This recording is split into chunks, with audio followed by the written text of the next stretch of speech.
Hi guys, my name's Lewis and I'm the head instructor at Warrington's #1 Body Transformation Bootcamp, T2 Bootcamps, and welcome to the third episode of the Low Fat Naughty Food series. Now in today's episode I'm going to be looking at a twist on a classic British dish, which is the cottage pie. Now as you may know, these recipes are all about reducing calories and reducing fat from foods that we enjoy eating, but so we don't end up feeling guilty after we've eaten them. So in today's recipe, as I said, we're going to be looking at a twist on the cottage pie. Now a cottage pie is usually made with beef mince, but beef mince has a lot of calories and a lot of fat, and even in a 500-gram packet of lean beef mince, you're still looking at 1,060 calories and also 72 grams of fat. So still a lot of calories and a lot of fat even in your lean version. Now instead of using beef mince, I'm going to be using turkey breast mince. Now turkey breast mince is really lean. You know, you can get just regular turkey mince, but that's also got the meat from the thigh and from the leg, but there's a lot more fat in the thigh. So we just want the breast mince. Now 500 grams of British turkey breast mince is going to give you 775 calories and 10 grams of fat. So it's 285 calories less than lean beef mince and also 62 grams less fat. So 500 grams of turkey breast mince. And instead of using white potato, you know, mashed potato for the toppings, we're going to be using sweet potato. Now, these taste just as nice, if not nicer, and are much better for you than regular potato. I'm going to get into why they're better for you a little bit later on. So 2 sweet potatoes. We're also going to use 2 chopped onions, some frozen garden peas, a few chopped out there. Going to be using some organic British mushrooms. Now you can either chop these up or use them whole. I'm going to be chopping them up. Also going to use some wholemeal flour, some stoneground wholemeal flour, and I'm also going to tell you why this is better for you than white flour. You're going to need 2 chicken stock pot cubes. Now these are Knorr, you can also get the Bisto ones. Some celery sticks, I'm going to chop them up as well. Some black pepper, some seasonal herbs and spices just to give it a bit more flavour, and you're just going to need an oven or Pyrex dish and also quite a big pan to cook it all in. So all I'm going to do is chop up my sweet potato, onions, celery sticks and mushrooms, so we'll move on to the cooking. So I've chopped my mushrooms, onions and celery, and now we're just going to start off by cooking the turkey breast mince. Now some of you may have seen me use this before. This is 1 calorie pan spray, which is called Fry Light. So this is a great alternative for frying in vegetable oil and butter, as it's only 1 calorie a spray. And this version is actually the smoky barbecue version, so this is great for cooking meat with, as it just gives it that grilled barbecue taste. So first of all, let's heat up the pan. Make sure you shake your Fry Light spray a few times, and then you're only going to need about 6 or 7 sprays. So you're going to cut out about 100 calories just from using this Fry Light spray instead of vegetable oil or butter. So that goes into there, and we want to be cooking, we don't want to put all the turkey mince in at once, you know, just do maybe 4 sections, so into quarters. And we want to make sure it's cooked right through.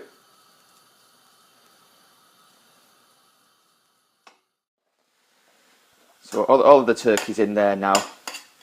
And as I said before, turkey is a great alternative to using lean beef mince. You know, this is going to cut out 285 calories and also 62 grams of fat. But one of the problems with turkey is it can be a little bit bland, so the way to get around that is using herbs and spices. Now today I've got black pepper, so ground black pepper, and I've also got some seasonal herb and spice blends. Now these are just Schwartz, so you can get these from, you know, Tesco, and this one has paprika, dried chilies, dried onion and ground coriander. So let's get some of that in there. And this one again is Schwartz Perfect Shake Season All, and this one has garlic, onion granules, again coriander, parsley and dried lemon peel. So lots of flavour, and that's really going to give it a nice taste. So let's get that in there, mix that up.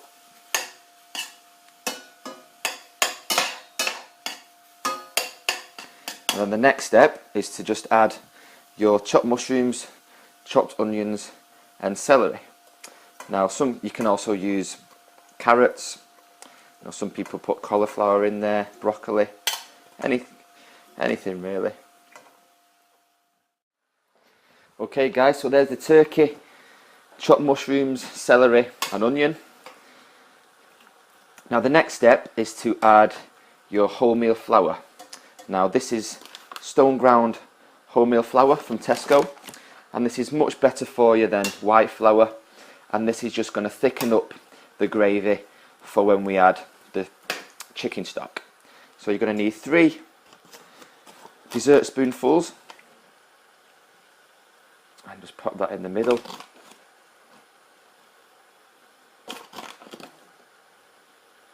And then a little bit further on in the video I'm going to be telling you why the stoneground flour is better for you than white flour, and then just simply stir that into the mixture.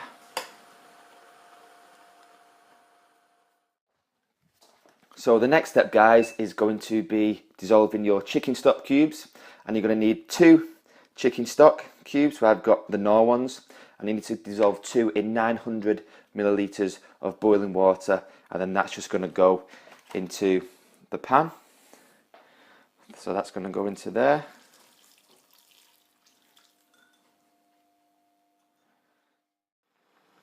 So we've got 2 chicken stock cubes dissolved in 900 millilitres of water,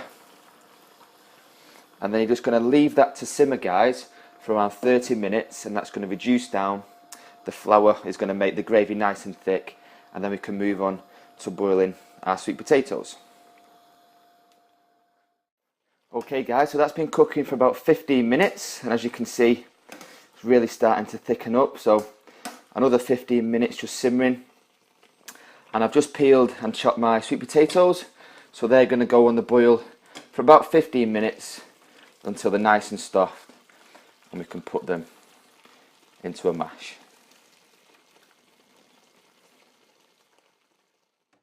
The mixture's really thickened up. You don't want it too dry or too soft, so that's just right. The spuds, the sweet potatoes, are nice and soft and ready to be mashed. Now what I'm going to do is just add a little bit more seasoning, just to give the turkey a little bit more flavour. As I said, it can be quite bland, so these mixed herbs and spices are really going to add some kick to the flavour. So let's quickly mix that in, and now we're just going to move on to putting it in the Pyrex dish ready to cook. Okay, so the next step is just to put the mixture into the Pyrex dish. Now this is going to serve about 4 people, so make sure that all goes in there.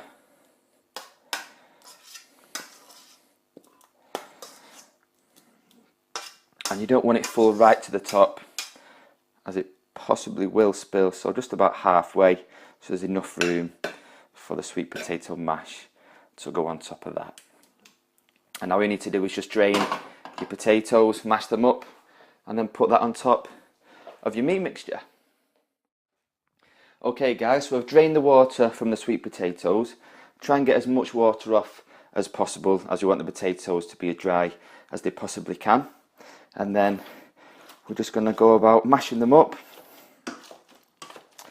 Now I'm not going to add any butter to the mash, as butter has a lot of fats and a lot of calories, and we're looking for the healthiest recipe possible. But I am going to add some pepper just to give the sweet potato mash a little bit of flavour. You could even add some more herbs and spices if you wish. So that mashes quite easily.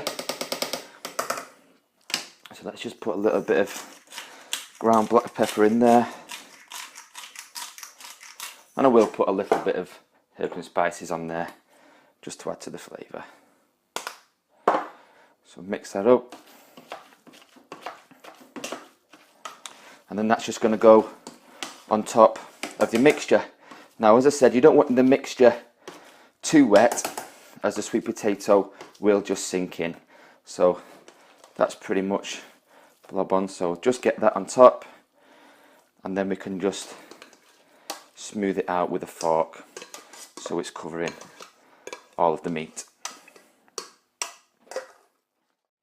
So there we go, guys. I've just finished spreading the mash around the pie.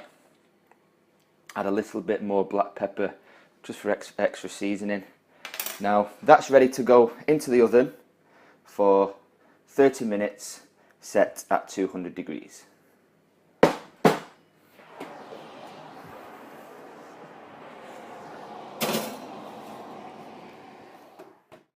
So now I want to explain why we've chosen sweet potatoes instead of regular potatoes, and why I used wholemeal stoneground flour instead of regular white flour. Now, most people know that we should choose wholemeal bread, wholemeal pasta, wholemeal rice instead of white bread and white rice, but not everybody knows why. So I just want to explain why we do that. Now, rice, pasta, bread, potatoes, flours are all carbohydrates, and carbohydrates is what we put into our body to fuel us to go about the day. So as you would put petrol into the car to fuel it, we put carbohydrates into our body to fuel us. Now, carbohydrates have been put into a system called the glycemic index, or the GI for short, and what that does is rank a carbohydrate on the effect it has on our blood sugar levels. Now, if it has a low effect on our blood sugar levels, it's called low GI. If it has a moderate effect, it's called medium GI, and if it has a big effect on our blood sugar levels, it's called high GI. Now, low GI is between 0 to 55 out of 100, moderate is 56 to 69, and high GI is 70 to 100. Now, white flour and regular potatoes are high GI, so they're 70 to 100 out of 100. Now, the reason I used sweet potato and wholemeal flour is because they're moderate GI, so they have a less of an effect on our blood sugar levels as high GI foods. So I've got a little graph. So this is a medium GI food. So let's say this is sweet potato or wholemeal flour. Now our blood sugar levels are here. Now when we eat sweet potato or wholemeal flour, wholemeal bread, our blood sugar levels go up, but they stay pretty constant, and then they drop back down, so we're hungry again. But they're not shooting straight up and dropping back down into the hunger zone, so they give us sustained energy over a long period of time. Now, high GI food, such as white flour or white potato, white bread, these are high GI foods, so our blood sugar levels are here. When we eat these kinds of foods, our blood sugar levels shoot straight up, and then not long after come crashing back down. But our blood sugar levels end up lower than where they were before we ate the food, so we feel hungry again. Our brain sends a signal to our body to eat more food, so blood sugar levels shoot straight back up, then come crashing back down again. We feel hungry again. So as you can see, this is why we put weight on when we eat these kinds of foods, your white pasta, your white rice, and your white bread. So we want to be choosing foods that are lower on the GI scale. So what I'm going to do on the Facebook page, I'm going to post all of the carbohydrates that have been put into this scale, the low GI foods, which will be green, the moderate GI foods, which are amber, and high GI foods, which are red. And it's based on a traffic light system, so green is low, moderate is amber, and high GI is red. Okay, so the cottage pie has been in the oven for 30 minutes, 200 degrees, so it should be done. It looks it, definitely smells it.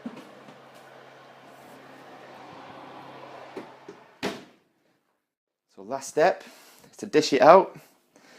So let's get in there.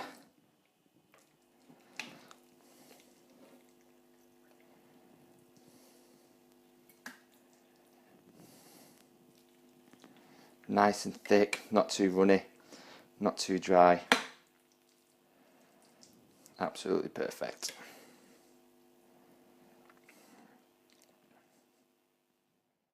So there you have it, guys. There's my healthy twist on the cottage pie, cutting out 285 calories and 62 grams of fat just by using your lean turkey breast mince. Thanks for watching.